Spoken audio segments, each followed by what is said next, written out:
Next up, we will have Reyna Silver, which is an exploration-focused company that has projects in historic districts in Mexico, as well as an emerging project in Nevada. Presenting will be Lauren Megaw, who has joined the team in investor relations. Take it away, Lauren. Hey, Tim, thank you so much, and good afternoon to everyone. I'm looking forward to talking to you guys about Reyna Silver and the projects that we currently have that we're working on. As Doug was just saying, we're also a mineral systems or systems explorer. Our goal is to find something that's high enough grade that it can make money when silver is at your worst nightmare, and big enough that it can survive multiple market cycles so that it can make, when silver goes to whatever dreams are made of, you can really start rolling around and partying all night if that's what you care to do. So, I'm going to be making some forward-looking statements here. Like with any of these companies, it's important to do your homework and make sure that you have a better feeling of what you know is going on. So to talk a little bit about Reyna, our big thing is that we believe that we've got 3 high-quality assets. These are projects that have that potential to be big. These are projects that have the potential to be super high grade. And we're able to explore these projects because we have what we believe is an exceptional team of geologists. Serially successful, both advisors as well as the geologists that have their boots on the ground and are out there. And that's part of why we have the strong support that we do. We've got a well-balanced investor register between retail, institutions, and management with skin in the game. And that allows us to get the funding that we need for success. We currently have 10.7 million Canadian in that war chest so that we can drill, because like with any of these majors, the value is really discovery driven. And we think that we have 3 projects that have the potential for major discoveries. 2 of which are Gigi and Batopilas. These are projects that were originally a part of Mag Silver's IPO. But because of the success at Juanicipio down in Zacatecas, where Doug KV is, with that group at Defiance, because of that, they were sort of put up on the back burner. And our CEO, Jorge Ramiro Monroy, was able to get them out into the limelight and really get these things going with some drilling. Our Gigi project is in Chihuahua. This is at the heart of the Santa Eulalia district, which in and of itself produced 500 million ounces of silver. And what we know from studying carbonate replacement deposits, in particular, the PhD work and CRD work that my father's done at the Santa Eulalia district, we believe that it's just half of the CRD spectrum that produced that 500 million ounces of silver. So our question is, where's the missing half? And we've completed phase 1 and 2 drilling there, where we've made major discovery of an intrusive that's never been seen before, new skarn mineralization, as well as some upper level structures that we're really looking forward to following up with a fully funded 8,000 meter phase 3 drilling program this next year. Our other project in Chihuahua is Batopilas. This is historically Mexico's highest grade silver district, in part because it was a native silver district. And so what we did here is, with the consolidation of all the claims, we're taking that ore systems, that mineral systems approach, and we're expanding from the historic native silver district up into the northeast. In the process of doing that, following these structures, we came across entrenching silver samples running anywhere from 305 grams to 42 kilos silver. And for the first time ever in this area, we found gold. So what we're currently doing is pulling all the data together, geophysics, sampling surveys, a big structural survey, so that we can understand how these 2 elements interact with each other, and we can be really strategic with how we finish up our 10,000 meter drilling program there at Batopilas. And then our 3rd project is Medicine Springs. This is the project that got me involved with Reyna Silver. I really like this one. And this is where we think, based off of the CRD model and what we've seen elsewhere, we think we have an intact carbonate replacement deposit. And for those of you who are less familiar with CRDs, we will get into that a little bit later. But our idea here is that we have the full system. And we've done a Jasperoid study, so sort of looking at the exhaust features of the system, and we see beautiful zoning that tells us there's something big at depth. And we're really looking forward to finish for our initial 5,000 to 7,000 meter phase 1 drilling program this fall and see whether or not we're right. And, part of the reason why we're going after these big projects is because that's a strong belief of both my father, Dr. Peter Megaw, who's had a couple of discoveries, as well as Mr. Douglas Kerwin. And, not only do we have fantastic advisors who have been serially successful, but our geologists that are out there working the drill rigs, boots on the ground, like Reyna Ramirez, who was designed some of the first drill holes at Juanicipio, as well as the discovery at La Platosa. And we also have Manuel, he runs the Kiki program. Manuel Ruiz runs our program at Badapiles. And we're able to combine that with the capital structure work that our CEO, Jorge Ramiro Monroy, has been able to pull together so that we can go out there and we can drill, because junior companies, our value is discovery driven. So for cohesiveness, the CRD projects we'll get to second, and we're going to start with Badapiles. This was the native silver district. I love this photo. That is 1 month's production in 1906. That's 350,000 ounces of fine silver bars. Each one of those are 25 kilo. They'd throw those on burros and take them up and over the mountain and get them off to New York.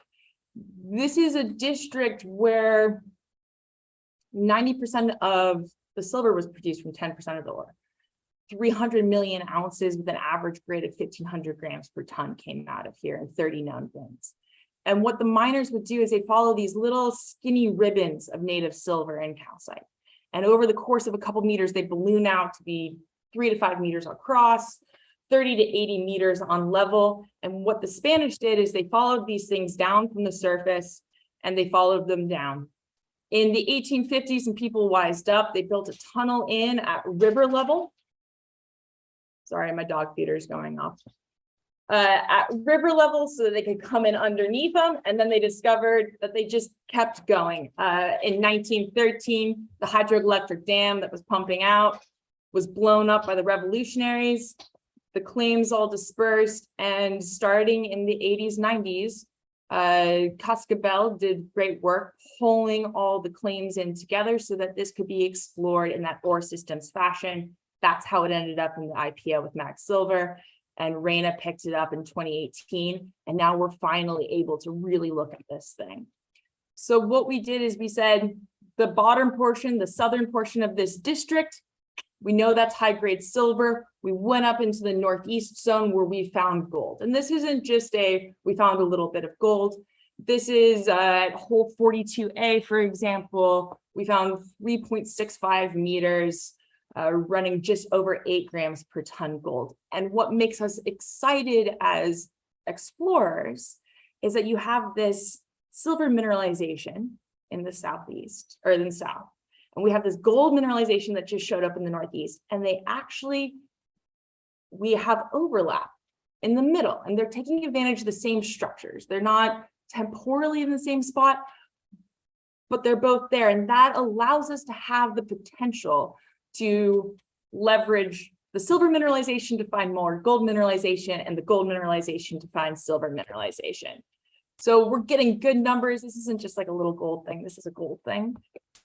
And just to give you a little sense, this is what the two different styles of mineralization look like. So that's why we're right now doing a big sampling survey, a big structural survey, additional geophysics, so that we can be really strategic with how we go forward with our upcoming holes. So to talk a little bit about carbonate replacement deposits, because that's what our other two projects are. What you have is hot intrusive rock coming in. There's acidic mineralizing fluids coming off. It interacts with the limestone. You end up with that paper mache volcano acid baking soda combination. The acidic fluid comes in, it reacts, it creates its own porosity, and this happens again and again. Geologists like to use a bunch of fun words or big words so that we feel, nice and smart. But another way that I kind of like to think about this is as if the intrusive was a bus terminal and you've got buses going out on routes and different elements are getting off on different stops. And why that's important to us is that one, as more buses leave, you get higher and higher grade, but they're also continuous systems so long as there's not a fault that breaks things up. And that provides us with the opportunity to vector our way through the system. So if you can find the bus terminal, you can work your way out from there, or vice versa. So our Gigi project, where the Santa Eulalia district, the historic district, the distal portion, what we call the Chimney Montes, sort of that on this slide, the right side there, that produced 500 million ounces of silver. But the proximal skarn mineralization, the bus terminal in the downtown area, that's never been found. So our question is, where's the other half of the system that produced, 500 million ounces of silver, better part of 15% lead zinc, 310 grams per ton silver. So where is it? And part of why we, based off of 40 years of research that's been done in this area, as well as current work that we're doing, we believe that the source is hiding underneath volcanics, that kind of buff color within our area. So what happened last fall is with hole 28, we ran into intrusive for the first time that's been replaced. We made big step outs because we want to figure out how big this thing is. So we went 650, 770, and over 1,000 meters out from hole 28, all intersected skarn mineralization. So we've got a footprint of better part of half a kilometer, better half of a square kilometer, and that's at depth. Sitting on top of that is 1,200 meters of some of the most productive limestone. Historically, that's where the Santa Eulalia district was, and about 450 to 700 meters above that, we ran into what are called feeder bleeder structures. These are what are used in CRD systems to vector back to more of those Chimney Montes systems. So moving forward, we're going to continue to look for that source, that bus terminal, but now we also have the opportunity to do twofer, where we can also be looking to see whether or not we have additional routes of mineralization out. Maybe, I realize that's a forward-looking statement, but maybe even another Chimney Montes system. So that's why we're looking forward to what we're doing there and this 8,000 meter program that's coming up, especially with the beautiful zoning that we're seeing in the skarn that's telling us we're getting really close. Our third project is Medicine Springs. This is in Nevada. Picked this project up in early 2020. You're out there and you see these ripping jasperoids, beautifully structurally controlled with evidence of multiple stages of mineralization. As we said earlier, that's important for getting those really high grades. Over the years, a checklist of about 13 items has been put together. These are the core principles that you need for a CRD system to get big and important. Right now, we're about to put in our first drill hole, but we've got 10 out of the 13 key features before that first drill hole. We're in the right territory for a porphyry to drive the system. And not only that, unlike Gigi, which is probably a barren porphyry, it's possible, considering that we're near Ely and Eureka, we could even have a productive porphyry that's driving this system at Medicine Springs. We're at the top of a carbonate sequence, so we believe we have the chance for there to be plenty of limestone for that mineralizing fluid to interact with, and we're already seeing samples coming back over 400 grams per ton silver, as well as other features saying it's going to get big. There's these jasperoids that I was talking about, these exhaust features. So they give us a little window at what's going on at depth, and what we came back with results in the winter was one of the best CRD jasperoid studies my father's ever seen. Beautiful copper lead zinc zoning. We think it's possibly mirrored to the other side. And the silver numbers are coming back fantastic, anywhere from 400 to over 1,000 grams per ton silver in those exhaust features. We're really looking forward to putting some drill holes in this fall and with a 5,000 to 7,000 meter drilling program and see whether or not we're right. And we're able to do that because we have plenty of cash currently in the war chest. We've got $10.7 million Canadian. Our market cap is around 40 million this morning, and we've got 116 million shares outstanding. So we believe that we've got big projects that have the potential to be high grade, long-lived, and we have the funding to be able to go in, put those drill rigs to work and see whether or not we're right, because that's how we make the most, that's how we create the most value for our investors, and hopefully we find something that makes a dent in the market. Great. Thank you very much, Lauren, for the presentation.